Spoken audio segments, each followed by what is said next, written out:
Shown here is a new filter for the Mercedes-Benz W210. As always, when working with fuel, make sure you wear eye and hand protection, work in a well-ventilated area, and have a fire extinguisher standing by and know how to use it. To replace the filter, jack up the rear of the car and secure it on jack stands.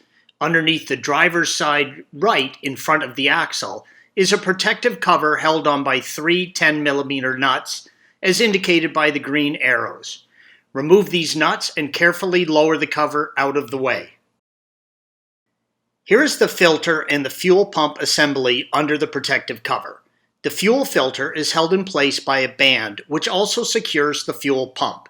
You'll need to remove the Phillips head screws, purple arrow, to loosen the band. There are also two hose clamps, green arrows, holding each fuel line to both sides of the fuel filter. Do not loosen these just yet. Before you remove the fuel lines from the filter, you'll need to bleed off the fuel pressure in the lines or else fuel can spray everywhere.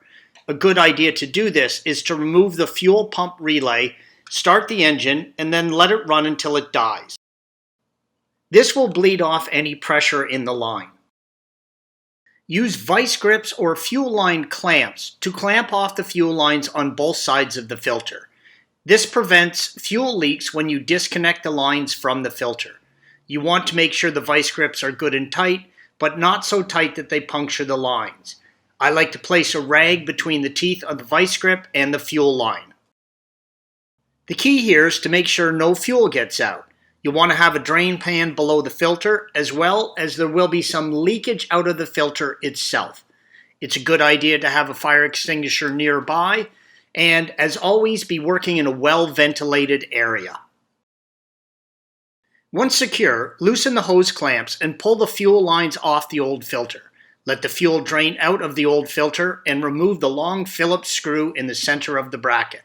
Once the lines are off, slide the old filter out of the bracket. The filters are designed for the fuel to flow in one direction, as indicated by the green arrow. When installing the new filter, make sure you match up the direction correctly. Installation is the reverse of removal. Once you start the engine, it may stumble a bit as it clears the air from the system. Thanks for watching.